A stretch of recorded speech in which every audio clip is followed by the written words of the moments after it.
Maayong adlaw kanyang tanan. So, ngayong araw na to, iba na naman ang may task para maglinis dito. At dahil dyan, nakita nga nila ni Ma'am si Carla, ni Claudine, at ni pangalan William May, na naglinis sila ni Britney, sila ni Bating dito. At nabayaran sila. So ngayon, sila naman daw, para naman na mayroon silang pangtanduay ngayong araw ng hasaan. So, pumunta nga sila dito. So, sila ang pinagawa natin dito sa ating kakatapos lang na koral at ang mga bubong ng A-houses. Ngayon, kailangan natin tanggalin ang ating mga fake grass na kung saan medyo nalata na nga siya, hindi nakaaya at tingnan, hindi na rin siya maganda tingnan. So para manyulok naman lahat-lahat ng ating itsura dito, tanggalin natin yung fake grass. So tinanggal ko nga ating mga fake grass. Ganoon naman talaga pag mga fake, tanggalin natin. Charot lang. Tinanggal natin yung mga fake grass dyan kasi medyo hindi na siya kaaya-aya tingnan, iba na rin yung kulay niya, kahit anong linis, kahit anong ulan. So nabulok-bulok na rin. So tanggalin natin siya. Salamat sa isang taon. Ang mahal pa naman yan, guys. 600 ang metros niyan, guys. Umabot yata ako ng 30 to 40,000 pesos nito. Tapos pero hindi naman siya natapon. Binigay naman doon sa mga nangailangan, kagaya ni Rhea, kailangan ilagay sa ano, basta sa gin bolag, nilagay nila sa ano niya, sa kanilang tag nito, salon. So, ayan, napakinabangan naman siya. Tapos meron pa natin tira dito. So, maraming salamat sa isang taon natin pagsasama ating fake grass. Thank you so much and goodbye to you. Kailangan na nating linisan. Ayan na siya, guys. Ayan. Salamat talaga sa ating fake grass na kahit paano gumanda naman siya. So, ganun lang naman kami dito, guys. Pinatanggal ko rin yung mga mahaba na mga bulaklak dyan. As in, kailangan talaga ma-general cleaning to kasi malapit na po ang kasal ni Bimbo this coming September 6 na po ang kanilang kasal. So, 1 week to go na lang ay kasal na nila. So, tanggalin natin ang mga nakadumi dito at hindi na kaaya-ayang tingnan ng mga halaman. At syempre, huwag kayo mag-alala dahil tutubo na yan. After few days, tutubo na naman yung mga maliit dyan kasi yung mga bulaklak na yan, nagre-reproduce yan sila ng mga kuan, ng palang pollinated, yung ganun. Tag na to. Basta nahuhulog yung mga dry na kanyang mga bunga-bunga ng mga bulaklak, tapos tutubo na naman siya dyan sa mga pinag-aapakan natin. So, kagaya na nasa likod ko, ang dami, guys, o ganyan na ganyan dati, guys. Sobrang dami talaga. At tinanggal natin siya para mas maaliwalas naman tingnan dahil para ma-emphasize ang ating new fans, ang ating stainless fans. O, diba? Ang ganda ng coral natin, diba? Kahit anong ulan, init ang aabot dyan, hindi ang kakalawangin kasi stainless siya.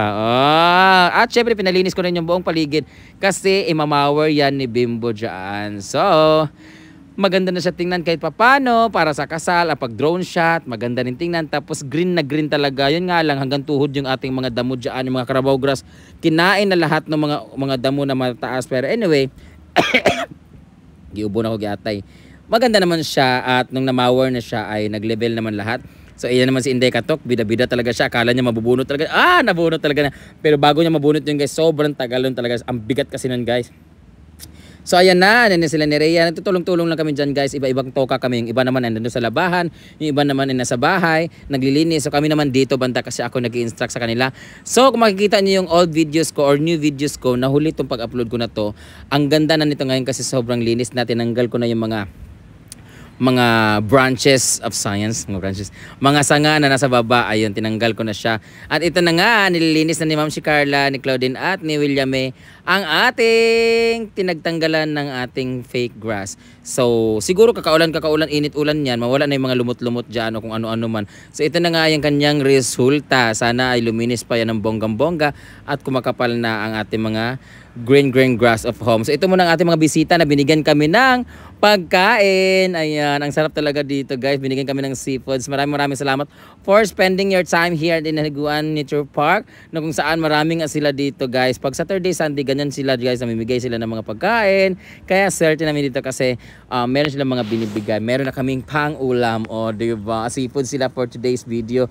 Maraming salamat for your generosity, for the thoughtfulness, and for everything. Ang sarap tikman ng lalaki. Bahala siya dyan. Anyway, panoorin niyo mo itong video na to. Thank you so much. Gasa rin mo. Krista man inyo. Ali dili day. Sa ibaw bilat. Kamu pat ba? Ako na dito. Sama-sama. Okay, picture niyo, ma'am. Hello.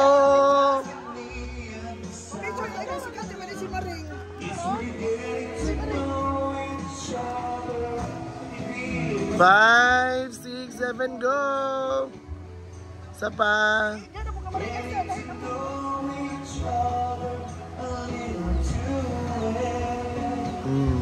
you. Thank you, Marie. Baka si Kano. Wala. Ay, uyab, ikaw di ay. Rider siya. Thank you. Si Inday ka to.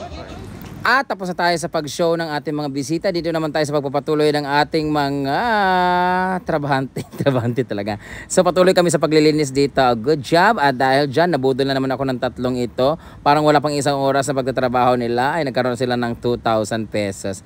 Mga hayop kayo. Binodol-bodol na ako ha. Mga bakla kayo. After nga pala nito guys, pinamigay ko rin sa kanila yung mga ibang mga damit. Mga extra mga damit na hindi namin ginagamit. Yung mga dresses and everything. Kasi nga, kasya kay Ma'am si Carla kasi pumayat na siya. At ito nga pala ang ating mga coral dito sa ating grotto na kung saan medyo maganda na nga siya at matatapos na rin siya. Actually tapos siya ngayon. So ito, yung mga lalaki kanina nagbunot ng ating mga damo-damo dyan na medyo matitigas. Ngayon naman, sila ni Claudine naman ang magtatapon ng ating mga pinagbunutan ng mga damo. O, diba?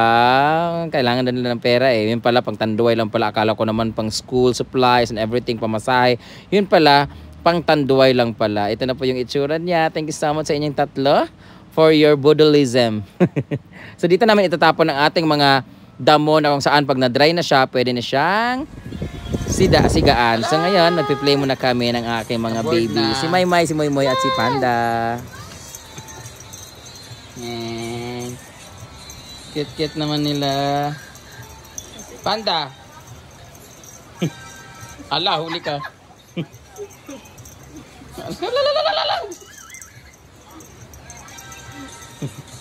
Panda, come here. Ay na ni Panda. Panda. Yan ni Panda. Ito si Moymoy, ito si Maymay, ayun si Panda. Panda. Chuchay na yung gitera. Lalalala. Maymay. Moymoy. Bisit na yun sila. Maymay, kain na may ikaw. Hoy mga batuta. Ayan, ang kanilang mami doon na oh. Napakain na sila. Si Princess na burikat, hindi mo na pwede lumabas dahil oh, diba? Burikat kasi yan guys, nagregla kasi siya. Ayan naman si Star. Are you ready? Gia! Wala na. Si Kelvin lang talaga kami nakababae. Si Kelvin. Kelvin! Ada siya sagol dahil? Buhay kasi siyang kawawa.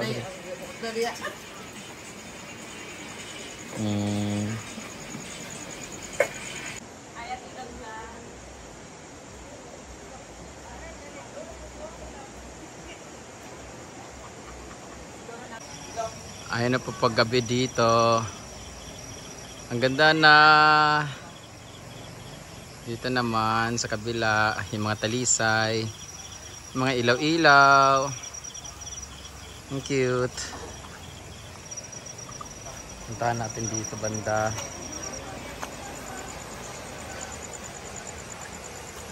Nakalagay lang namin itong mga barn lights na yan sa talisay.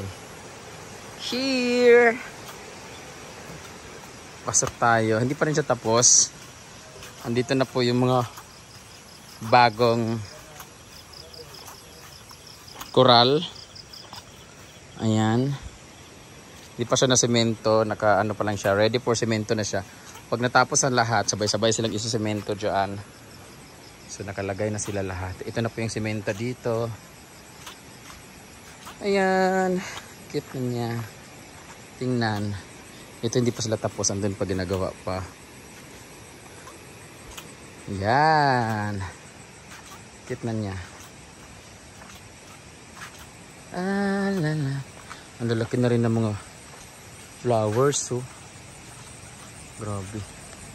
Kailangan na rin nilang tanggalin pagkatapos niyan. Ito, ang lalaki na nila. Oh. Maganda naman tingnan pero sobrang laki. Grabe. Mas matangkad pa sa tao. Ayun lang. Thank you so much for watching, guys. Bye-bye. Buti sobrang init. Kasi sobrang init. Ang ganda din ng ilaw ng mga solar. Yun, oh. Maliwanag na maliwanag. Bawat cottages.